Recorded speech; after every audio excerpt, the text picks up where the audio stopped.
ಮೊದಲಿಗೆ ದೇವಯಾನಿ, ನಿನ್ನ ದಮ್ಮಯ್ಯ ಅಂತೀನಿ. ಹಾಗೆ ಮಾತ್ರ ಮಾಡಬೇಡ ಅಶ್ವಿನಿ. ಆಮೇಲೆ ನಾನು ನನ್ನ ಮಗಳು ಬೀದಿ ಪಾಲಾಗ್ಬಿಡ್ತೀವಿ. ನಮ್ಮ ಭವಿಷ್ಯನೇ ಹಾಳಾಗಿ ಹೋಗುತ್ತೆ. ನೋಡು, ಅಂಜು ಮತ್ತು ನಚ್ಚಿ ಮದುವೆ ನನ್ನ ನಿರ್ಧಾರ ಅಲ್ಲ, ಮನೆಯವರ ನಿರ್ಧಾರ. ಅಂಜುಗೆ 22 ವರ್ಷ ತುಂಬುವುದರ ಒಳಗಡೆ ಮದುವೆ ಮಾಡಿ ಬಿಡಬೇಕು. ಇಲ್ಲ ಅಂದರೆ ಜೀವನ ಪೂರ್ತಿ ಅವಳಿಗೆ ಕಂಕಣ ಬಲ ಇಲ್ಲ ಅಂತ ಅವಳ ಜಾತಕದಲ್ಲಿ ಇದೆ. ಆ ಕಾರಣಕ್ಕೆ ಅವಸರದಲ್ಲಿ ಅಂಜುನ ಅಬ್ರಾಡಿಂದ ಇಲ್ಲಿಗೆ ಕರೆಸಿದ್ದು, ರಿತ್ವಿಕ್ ಅನ್ನೋ ಹುಡುಗನ ಜೊತೆ ಎಂಗೇಜ್ಮೆಂಟ್ ಫಿಕ್ಸ್ ಮಾಡಿದ್ದು. ಆದರೆ ರಾಮ್ ಅರೆಸ್ಟ್ ಆಗಿಬಿಟ್ಟ ಅಂತ ಹುಡುಗನ ಮನೆಯವರು ಎಂಗೇಜ್ಮೆಂಟ್ ಕ್ಯಾನ್ಸಲ್ ಮಾಡಿಬಿಟ್ರು. ಆಗ ನೀನು ನಿನ್ನ ಮಗಳನ್ನು ನಚಿಕೇತ್ಗೆ ಕೊಟ್ಟು ಮದುವೆ ಮಾಡಬೇಕು ಅಂತ ಪಿತೂರಿ ಮಾಡಿದೀಯಾ?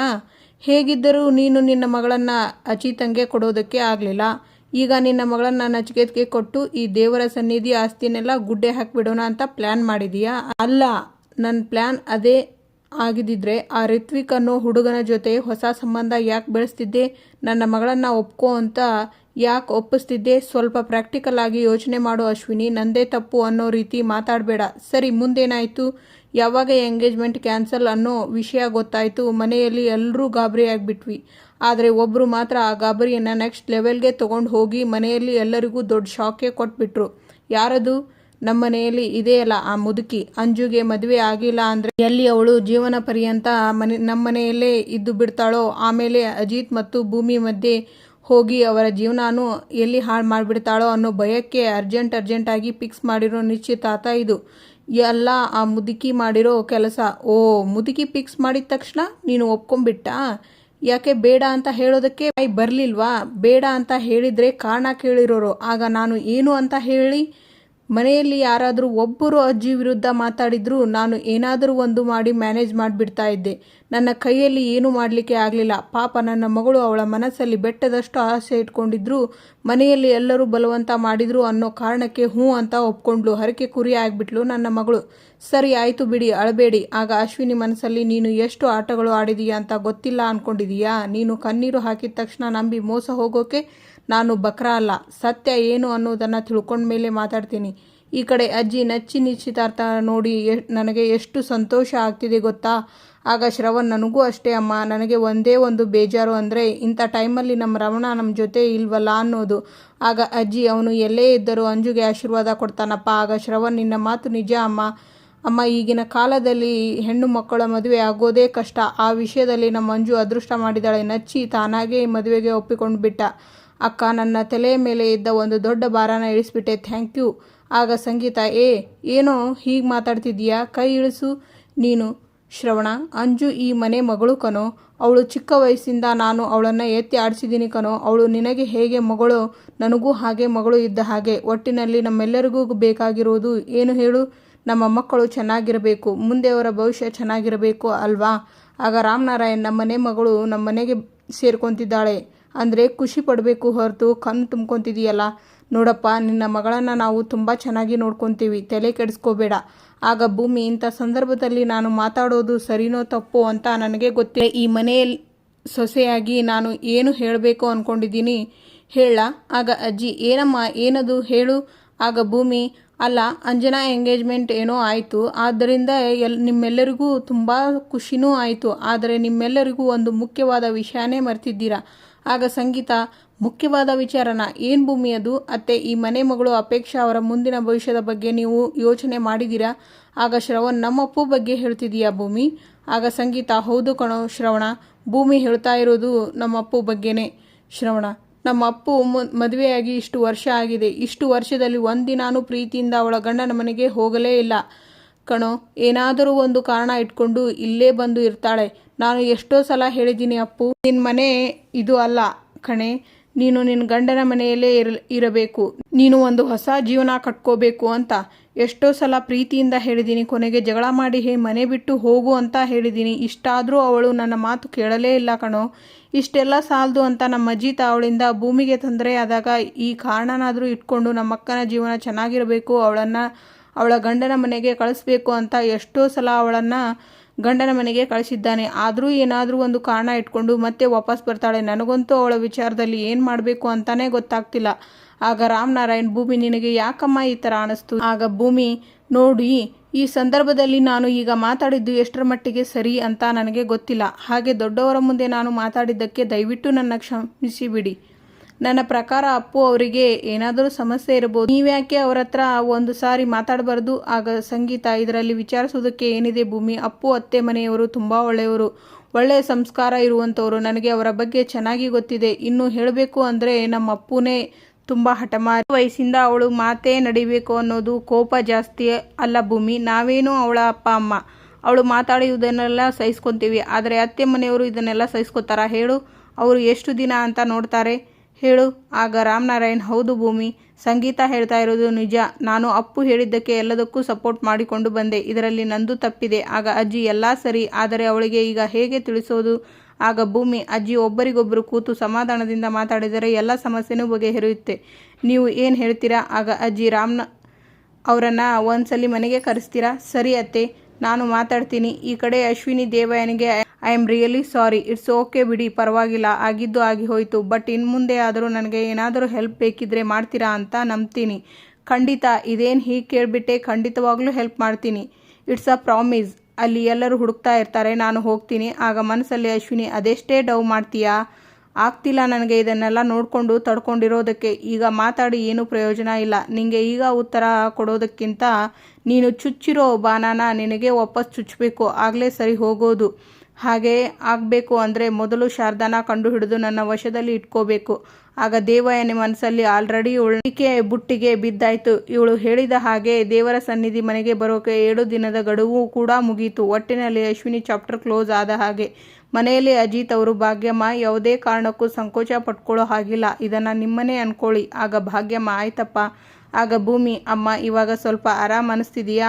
ಮಾತ್ರೆ ಎಲ್ಲ ತಗೊಂಡಿ ತಾನೆ? ಹ್ಞೂ ತಗೊಂಡಿದ್ದೀನಿ, ಈಗ ಸ್ವಲ್ಪ ಪರವಾಗಿಲ್ಲ, ಆರಾಮ್ ಅನಿಸ್ತಾ ಇದೆ ಅಂತಾರೆ ಭಾಗ್ಯಮ್ಮ. ಆಗ ಸಂಗೀತ, ಭಾಗ್ಯ ಅವರೇ, ಯಾವುದಕ್ಕೂ ಸಂಕೋಚ ಪಟ್ಕೋಬೇಡಿ. ನಿಮ್ಮ ಆರೈಕೆ ಮಾಡೋದಕ್ಕೆ ನಾನು ಇದ್ದೀನಿ. ನಾನು ಅಷ್ಟೇ ಯಾಕೆ, ಇಲ್ಲಿ ಎಲ್ಲರೂ ಇದ್ದೀವಿ. ನೀವು ನಮ್ಮ ಬೀಗರು, ಆರಾಮಾಗಿ ರೆಸ್ಟ್ ಮಾಡಿ, ಸರಿನಾ? ನಿಮ್ಮ ಮಗಳ ಜೊತೆಗೆ ಒಳ್ಳೆಯ ಸಮಯ ಕಳೀರಿ, ಆದಷ್ಟು ಬೇಗ ಗುಣ ಆಗ್ತೀರಾ.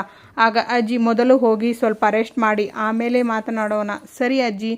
ಆಗ ಸಂಗೀತ, ಭೂಮಿ, ಭಾಗ್ಯ ಅವರನ್ನು ನಾನು ಕರ್ಕೊಂಡು ಹೋಗ್ತೀನಿ, ನೀನು ಹೋಗಿ ಅವರಿಗೆ ತಿನ್ನೋದಕ್ಕೆ ಹಣ್ಣು ಕಟ್ ಮಾಡ್ಕೊಂಡು ಬಾ, ಹೋಗು. ಆಗ ನಚ್ಚಿ, ಅತ್ತಿಗೆ, ನಾನು ಬರೆದು ಕೊಟ್ಟಿರುವ ಫ್ರೂಟ್ಸ್ ಲಿಸ್ಟನ್ನೇ ಫಾಲೋ ಮಾಡಬೇಕು. ಓಕೆ. ಆಗ ಅಪೇಕ್ಷಾ, ಹಲೋ ಡಾಕ್ಟ್ರೇ, ಅವರಿಗೂ ಗೊತ್ತು ಏನು ಕೊಡಬೇಕು ಏನು ಕೊಡಬಾರ್ದು ಅಂತ. ಆಗ ಸಂಗೀತ, ಭೂಮಿ ಕರ್ಕೊಂಡು ಹೋಗಿ. ಭೂಮಿ, ಅಮ್ಮ ಬಾ, ನಿಧಾನ. ಆಗ ಅಪೇಕ್ಷಾ ಗಂಡನ ಮನೆಯವರು ಬರ್ತಾರೆ. ಆಗ ಅಜ್ಜಿ, ನಮಸ್ಕಾರ, ಬನ್ನಿ ಬನ್ನಿ, ಎಷ್ಟು ದಿನ ಆಯಿತು ನಿಮ್ಮನ್ನೆಲ್ಲ ನೋಡಿ. ಚೆನ್ನಾಗಿದ್ದೀರಾ ನೀವೆಲ್ಲರೂ? ನಾವೆಲ್ಲ ಚೆನ್ನಾಗಿದ್ದೀವಿ, ನೀವೆಲ್ಲ ಹೇಗಿದ್ದೀರಾ? ಎಲ್ಲರೂ ಚೆನ್ನಾಗಿದ್ದೀವಿ. ಆಗ ಸಂಗೀತ ಅಳಿಯನಿಗೆ, ಹೇಗಿದೀಯಪ್ಪ, ಚೆನ್ನಾಗಿದೆಯಾ ತಾನೇ? ಚೆನ್ನಾಗಿದ್ದೀನಿ ಅಂತಾರೆ. ಆಗ ದೇವಯಾನಿ, ಇವತ್ತು ಬೀಗರ ಒಕ್ಕೂಟನೇ ನಡೆಯೋ ಹಾಗಿದೆ ನಮ್ಮ ಮನೆಯಲ್ಲಿ ಅಲ್ವಾ ಸಂಗೀತ? ಹೌದು ದೇವಯಾನಿ, ನಿಮ್ಮನ್ನೆಲ್ಲ ನೋಡಿ ತುಂಬ ಖುಷಿಯಾಯಿತು. ಇಷ್ಟು ಹತ್ತಿರ ಇದ್ದರೂ ಆಗಾಗ ಭೇಟಿ ಮಾಡೋದಕ್ಕೆ ಆಗಲಿಲ್ಲ. ನೋಡಿ ಬೀಗರೆ, ನಿಮ್ಮ ಕಾಲು ನೋವು ಹೇಗಿದೆ ಈಗ ಸ್ವಲ್ಪ ಪರವಾಗಿಲ್ಲ. ಆಗ ಅಪೇಕ್ಷಾ, ನೀವೇನಕ್ಕೆ ಇಲ್ಲಿಗೆ ಬಂದ್ರಿ? ಯಾರು ನಿಮ್ಮನ್ನು ಇಲ್ಲಿಗೆ ಕರೆದಿದ್ದು? ಅಲ್ಲ, ಏನು ವಿಷಯ ಅಂತ. ಆಗ ಸಂಗೀತ, ಅಪ್ಪು, ನಾನೇ ಇವರನ್ನು ಕರೆಸಿದ್ದು. ಏನಕ್ಕಮ್ಮ ನನ್ನ ಗಂಡನ ಮನೆಯವರ ಹತ್ತಿರ ಮಾತಾಡಿದೆ? ಯಾಕ? ಒಳ್ಳೆಯದಕ್ಕೆ, ನಿನ್ನ ಒಳ್ಳೆಯದಕ್ಕೆ ಮಾತಾಡಿದ್ದು. 2 ಕುಟುಂಬಗಳು ಸರಿಯಾಗಿ ಮಾತಾಡೋದಕ್ಕೆ ಸಿಕ್ಕಿಲ್ಲ. ಅದರಲ್ಲೂ ನೀನು ಯಾವತ್ತೂ ಗಂಡನ ಮನೆಗೆ ಹೋಗೋದಕ್ಕೆ ಇಷ್ಟನೇ ಪಟ್ಟಿಲ್ಲ. ಅದಕ್ಕೆ ನಾನೇ ಡಿಸೈಡ್ ಮಾಡಿ ನಿನ್ನ ಗಂಡನ ಮನೆಯವರನ್ನು ಇಲ್ಲಿಗೆ ಕರೆಸ್ದೆ. ನೀನು ಯಾರಮ್ಮ ಅದನ್ನೆಲ್ಲ ಡಿಸೈಡ್ ಮಾಡೋದಕ್ಕೆ? ಆಗ ಅಜ್ಜಿ, ಏ ಅಪ್ಪು. ಆಗ ಸಂಗೀತ, ಕಪಾಳಕ್ಕೆ ಹೊಡಿತೀನಿ. ನಾನು ಯಾರು? ನಾನು ನಿನ್ನ ಹೆತ್ತ ಅಮ್ಮ ಕಣೆ. ನಿನ್ನ ಒಪ್ಪಿಗೆ ತಗೊಂಡು ನಾನು ಇವರನ್ನು ಇಲ್ಲಿಗೆ ಕರೆಸ್ಬೇಕಾ? ನಾನೇ ಇವರನ್ನು ಇಲ್ಲಿಗೆ ಕರೆಸಿದ್ದು. ಆಗ ಅಜ್ಜಿ, ಬನ್ನಿ ಕೂತ್ಕೊಳ್ಳಿ, ತುಂಬ ಮಾತಾಡೋದು ಇದೆ. ಆಗ ಅಜಿತ್, ಭೂಮಿ, ಅಮ್ಮನ್ನ ಮೇಲ್ ಕರ್ಕೊಂಡು ಹೋಗು. ಸರಿ ಸಾಹೇಬ್ರೆ. ಆಗ ಅಜ್ಜಿ, ಇವತ್ತು ಒಂದು ಇತ್ಯರ್ಥ ಮಾಡಿಬಿಡೋಣ. ಇದಕ್ಕೆ ಮುಂಚೆನೇ ಈ ಕೆಲಸ ಮಾಡಬೇಕಾಗಿತ್ತು. ಆದರೆ ಈ ಕಾಲದ ಹುಡುಗರು ಮೆಚ್ಚಿ ಮದುವೆ ಆಗೋದು ಮನಸ್ಥಿತಿ ಸೂಕ್ಷ್ಮವಾಗಿರುತ್ತೆ. ದೊಡ್ಡವರು ಇನ್ವಾಲ್ವ್ ಆಗೋದು ಇಷ್ಟ ಆಗುತ್ತೋ ಇಲ್ವೋ ಅವರುಗಳಿಗೆ ಅಂತ ಮಾತಾಡಿರಲಿಲ್ಲ. ಆದರೆ ನಮ್ಮ ಸಂಗೀತ ಇವರಿಬ್ಬರನ್ನು ಕೂಡಿಸಿ ಮಾತಾಡೋ ಅಗತ್ಯ ಇದೆ ಅಂದಮೇಲೆ ನಾನು ಅದರ ಬಗ್ಗೆ ಯೋಚನೆ ಮಾಡಿದೆ. ಅದೇನೇ ಪ್ರಾಬ್ಲಮ್ ಅಂತ ಹೇಳ್ಕೊಂಬಿಡಿ. ಈ ಕಡೆ ಭಾಗ್ಯಮ್ಮ ಅವರು, ಭೂಮಿ, ಏನಾದರೂ ಸಮಸ್ಯೆನಾ? ಅಮ್ಮ, ಸಮಸ್ಯೆಗಳನ್ನು ಬಗೆಹರಿಸಬೇಕು ಅಂತಾನೆ ನಮ್ಮತ್ತೆ ಅವರನ್ನೆಲ್ಲ ಮನೆಗೆ ಕರೆಸಿರೋದು. ನೋಡು, ನೀನು ಸುಮ್ಮನೆ ಚಿಂತೆ ಮಾಡಬೇಡ, ಕುತ್ಕೊಂಡು ವಿಶ್ರಾಂತಿ ತಗೋ. ಅಷ್ಟರಲ್ಲಿ ಹೋಗಿ ನಾನು ನಿನಗೆ ಸ್ವಲ್ಪ ಹಣ್ಣು ತೊಗೊಂಡು ಬರ್ತೀನಿ. ಅಪೇಕ್ಷಾ ಅವರ ಮಾವ, ಅಮ್ಮ, ನಾವು ನಿಮ್ಮನೆ ಮಗಳನ್ನು ಸ್ವಂತ ಮಗಳ ಥರ ನೋಡ್ಕೊತಾ ಇದ್ದೀವಿ. ಆದರೆ ಅದೇನೋ ಅಂತ ಗೊತ್ತಿಲ್ಲ, ಅಪೇಕ್ಷಾ ನಮ್ಮನ್ನು ಇನ್ನೂ ಮನಸಾರೆ ಸ್ವೀಕರಿಸಿಲ್ಲ ಅನಿಸುತ್ತೆ. ಆಗ ಅಪೇಕ್ಷಾ, ಏನು ಮಾವ ಈ ರೀತಿ ಹೇಳ್ತಿದ್ದೀರಾ? ನಾನೇನು ಮಾಡಿದೆ ನಿಮಗೆ? ಆಗ ಅಪೇಕ್ಷಾ, ಅತ್ತೆ, ನೀನು ನಮ್ಮ ಹತ್ತಿರ ಮಾತಾಡೋದಕ್ಕೆ ಸಾಧ್ಯ? ನಿಮ್ಮ ಮಗ ಯಾವಾಗಲೂ ನನ್ನ ಮೂಡ್ ಆಫ್ ಮಾಡಿದರೆ ನಾನು ಹೇಗೆ ನಿಮ್ಮಗಳ ಜೊತೆ ಚೆನ್ನಾಗಿ ಮಾತಾಡಿಕೊಂಡು ಇರಲಿ ಹೇಳಿ? ಮೊದಲು ಇದನ್ನು ಅವರಿಗೆ ಹೇಳಿ. ಆಗ ಅಪೇಕ್ಷಾ ಗಂಡ ಮೂಡ್ ಆಫ್ ಅಂತೀಯ ಏನು ಅಂತ ಕೇಳಿದರೆ ಸರಿಯಾಗಿ ಏನು ಹೇಳಲ್ಲ. ಏನಾಗಿದೆಯೋ ಏನೋ ಅಂತ ಮನೆಯಲ್ಲಿ ನಾನೇ ತಲೆ ಕೆಡಿಸಿಕೊಂಡು ಕೂತಿದ್ದೀನಿ. ಮನೆಯಲ್ಲಿ ಜಾಸ್ತಿ ಕೆಲಸ ಮಾಡಿಕೊಂಡು ಬೆಳೆದಿಲ್ಲ ಅಂತ ಗೊತ್ತಿದ್ದರೂ ಕೂಡ ನಾವ್ಯಾರೂ ನಿನಗೆ ಕೆಲಸನೇ ಹೇಳುತ್ತಿರಲಿಲ್ಲ. ನೆಮ್ಮದಿ ಅನ್ನೋದೇ ಇಲ್ಲ ಮನೆಯಲ್ಲಿ, ಹಾಗಾಗಿದೆ ಅತ್ತೆ. ಆಗ ಅಪೇಕ್ಷಾ, ನಿಮ್ಮನ್ನ ಮದುವೆ ಆದಮೇಲೆ ನನ್ನ ನೆಮ್ಮದಿ ಹಾಳಾಗಿರೋದು. ನಿಮ್ಮನ್ನು ಇಷ್ಟಪಟ್ಟನಲ್ಲ, ಅದು ನಾನು ಮಾಡಿರೋ ದೊಡ್ಡ ತಪ್ಪು. ಆಗ ಸಂಗೀತ, ಅಪ್ಪು ಸರಿಯಾಗಿ ಮಾತಾಡು. ನೋಡು, ಸಮಸ್ಯೆ ಏನೇ ಇರಲಿ ಅದನ್ನು ಸರಿ ಮಾಡಿಕೊಂಡು ಜೀವನ ಮಾಡಬೇಕು ಕಣೆ. ಇಲ್ಲ ಅಮ್ಮ, ನನಗೆ ಅಲ್ಲಿ ಇರೋದಕ್ಕೆ ತುಂಬ ಕಷ್ಟ ಆಗ್ತಿದೆ. ಆಗ ಅಪೇಕ್ಷಾ ಗಂಡ, ಸರಿ, ಅದಕ್ಕೆ ಸೊಲ್ಯೂಷನ್ ಏನು? ಆಗ ಅಪೇಕ್ಷಾ, ನಾವಿಬ್ಬರು ಬೇರೆ ಮನೆ ಮಾಡಿಕೊಂಡು ಹೋಗೋದು. ಬೇರೆ ಮನೆ ಮಾಡಿ ಅಲ್ಲಿ ನಾನು ನೀವು ಇಬ್ಬರೇ ಇರೋಣ. ಏನು ಮಾಡ್ತಿರೋ ನನಗೆ ಗೊತ್ತಿಲ್ಲ, ನಾವು ಬೇರೆ ಇರೋಣ ಅಷ್ಟೇ. ನನಗೆ ಎಲ್ಲರ ಜೊತೆ ಇರೋಕೆ ಆಗಲ್ಲ. ಆಗ ಅಜ್ಜಿ, ಅಪೇಕ್ಷಾ ಬಾರಿಸ್ಬಿಡ್ತೀನಿ ನೋಡು. ಈಗ ನಿನಗೂ ಇಬ್ಬರು ತಮ್ಮಂದಿರು ಇದ್ದಾರೆ. ಅವರ ಹೆಂಡತಿಯರು ಮುಂದೆ ನಾವು ಬೇರೆ ಮನೆ ಮಾಡಿಕೊಂಡು ಮಕ್ಕಳನ್ನು ಕರ್ಕೊಂಡು ಹೋಗ್ತೀವಿ ಅಂತ ಅಂದರೆ ಹೇಗಿರುತ್ತೆ? ಆಗ ಸಂಗೀತ, ಇಷ್ಟು ಜನ ದೊಡ್ಡವರು ಇದ್ದೀವಿ, ಏನು ಮಾತಾಡ್ತಿದ್ದೀನಿ ಅನ್ನೋ ಪರಿಜ್ಞಾನ ಇದೆಯಾ ನಿನಗೆ?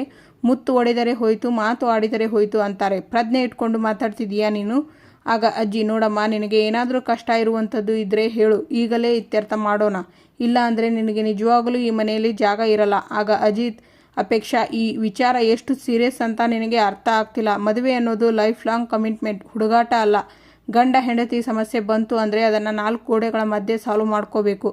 ಆಗ ನಚ್ಚಿ, ತಪ್ಪು ಯಾರ ಕಡೆಯಿಂದ ಆಗಿದ್ರೂ ಪರವಾಗಿಲ್ಲ ಅಕ್ಕ, ಅದನ್ನು ತಿದ್ದಿಕೊಂಡು ಮುಂದೆ ಹೋಗಬೇಕು. ಇಲ್ಲ ಅಂದರೆ ಜೀವನ ತುಂಬ ಕಷ್ಟ ಆಗುತ್ತೆ. ಅಂಜು, ಕರೆಕ್ಟಾಗಿ ಹೇಳಿದೆ ನಚ್ಚಿ, ತಿದ್ದುಕೊಂಡು ನಡಿಬೇಕು. ಉಗುರಲ್ಲಿ ಹೋಗುವುದಕ್ಕೆ ಕೊಡಲಿ ತಗೊಂಡ್ರು ಅನ್ನೋ ಹಾಗೆ ಈ ಭೂಮಿನೇ ಅನಿಸುತ್ತೆ ಇದೆಲ್ಲದಕ್ಕೂ ಕಾರಣ. ಯಾಕೋ ಈ ಥರ ಪಂಚಾಯಿತಿ ಮಾಡೋಕೆ ಕರೆಸಿದ್ದು ನನಗಂತೂ ಸರಿ ಅನ್ನಿಸ್ತಿಲ್ಲ. ಆಗ ಅಪೇಕ್ಷಾ, ನನಗೂ ಅದೇ ಸರ್ಪ್ರೈಸ್ ಅನ್ನಿಸ್ತಿರೋದು. ಈಗ ನೋಡಿದರೆ ಎಲ್ಲರೂ ನಂದೇ ತಪ್ಪು ಅಂತ ಮಾತಾಡ್ತಿದ್ದಾರಲ್ಲ. ಆಗ ಅಜ್ಜಿ, ತಪ್ಪಿರೋದಕ್ಕೆ ಮಾತಾಡ್ತಾ ಇರೋದು. ಅಪ್ಪು, ಸುಮ್ಮನೆ ಇರು. ನೋಡಿ, ಇನ್ಮೇಲೆ ನೀವಿಬ್ಬರೂ ಅನ್ಯೋನ್ಯವಾಗಿ ಖುಷಿಯಾಗಿ ಬಾಳಬೇಕು. ನಮ್ಮ ಹುಡುಗಿ ಕಡೆಯಿಂದ ಯಾವ ತಪ್ಪು ಆಗಲ್ಲ, ನಿಮ್ಮ ಕಡೆಯಿಂದನೂ ಯಾವ ತಪ್ಪು ಆಗಬಾರ್ದು. ಇದನ್ನು ತಲೆಯಲ್ಲಿ ಇಟ್ಕೊಂಡು ನೀವಿಬ್ಬರೂ ಜೀವನ ಮಾಡಬೇಕು. ಅಪೇಕ್ಷಾ, ಇನ್ಮೇಲೆ ನಿನ್ನ ಗಂಡನ ಮನೆಯೇ ನಿನಗೆ ಪ್ರಪಂಚ. ಅವಶ್ಯಕತೆ ಇದ್ದರೆ ಮಾತ್ರ ಇಲ್ಲಿಗೆ ಬರಬೇಕು ನೀನು. ಅದು ನಿನ್ನ ಗಂಡನ ಜೊತೆ ಬರಬೇಕು, ಅರ್ಥ ಆಯ್ತಾ? ಆಗ ಸಂಗೀತ, ಅಪ್ಪು ಖುಷಿಯಾಗಿರೆ. ಹೆಣ್ಣು ಮಕ್ಕಳಿಗೆ ಗಂಡನ ಮನೆಯೇ ಪ್ರಪಂಚ. ಇದನ್ನು ಅರ್ಥ ಮಾಡಿಕೊಂಡ್ರೆ ಆ ಹೆಣ್ಣು ಮಗಳ ಜೀವನ ತುಂಬ ಚೆನ್ನಾಗಿರುತ್ತೆ. ಭೂಮಿ, ಅರಿಶಿನ ಕುಂಕುಮ ಕೊಡು. ಸರಿ ಅತ್ತೆ. ಆಗ ಭೂಮಿ, ಅಪ್ಪು ಅವರೇ, ಎಲ್ಲನೂ ಸರಿ ಹೋಗುತ್ತೆ, ಚಿಂತೆ ಮಾಡಬೇಡಿ. ಖುಷಿಯಾಗಿ ಹೋಗಿ ಖುಷಿಯಾಗಿ ಆವಾಗವಾಗ ನಮ್ಮ ಮನೆಗೆ ಬನ್ನಿ, ಸರಿನಾ? ನೋಡಿ ಅಪ್ಪು ಅವರೇ, ಇದು ನಿಮ್ಮನೆ, ನೀವು ಯಾವಾಗ ಬೇಕಾದರೂ ಬರ್ಬೋದು. ಅದು ನಿಮ್ಮ ಅತ್ತೆ ಮಾವ ನಿಮ್ಮ ಗಂಡನ ಜೊತೆ. ಅಜ್ಜಿ ಹೇಳಿದ ಹಾಗೆ ನಮ್ಮ ಸೊಸೆನ ನಾವು ಕರ್ಕೊಂಡು ಹೋಗ್ಬೋದಾ? ಆಗ ಅಜ್ಜಿ, ಧಾರಾಳವಾಗಿ ಕರ್ಕೊಂಡು ಹೋಗಿ. ಇವತ್ತಿನ ಸಂಚಿಕೆಯಲ್ಲಿಗೆ ಮುಕ್ತಾಯ. ಸಂಚಿಕೆಯಲ್ಲಿ ಅಮ್ಮ ನಮ್ಮಿಬ್ಬರ ಸಂಸಾರದ ಬಗ್ಗೆ ಮಾತಾಡಿದಾಗ ನನಗೆ ತುಂಬ ಬೇಜಾರಾಯಿತು. ಆಗ ಅಜಿತ್, ಅಮ್ಮ ನಮ್ಮ ಸಂಸಾರದ ಬಗ್ಗೆ ಮಾತಾಡಿದ್ರಾ? ನಾನು ಅಪ್ಪು ಅವರ ಸಂಸಾರಕ್ಕೆ ತೋರಿಸಿದ ಕಾಳಜಿ ನೋಡಿ ಅವರ ಸಂಸಾರಕ್ಕೆ ನೀನು ಇಷ್ಟೊಂದು ಕಾಳಜಿ ತೋರಿಸ್ತೀಯ. ಇನ್ನು ನಿನ್ನ ಗಂಡ, ನಿನ್ನ ಸಂಸಾರದ ಮೇಲೆ ನಿನಗೆ ಅದೆಷ್ಟು ಕಾಳಜಿ ಇರಲ್ಲ. ನಿನ್ನ ಸಂಸಾರನ ಕಾಪಾಡ್ಕೊತೀಯ ಅಂತ ತುಂಬ ನಂಬಿಕೆ ಇಟ್ಕೊಂಡಿದ್ದೀನಿ ಅಂದ್ಲು.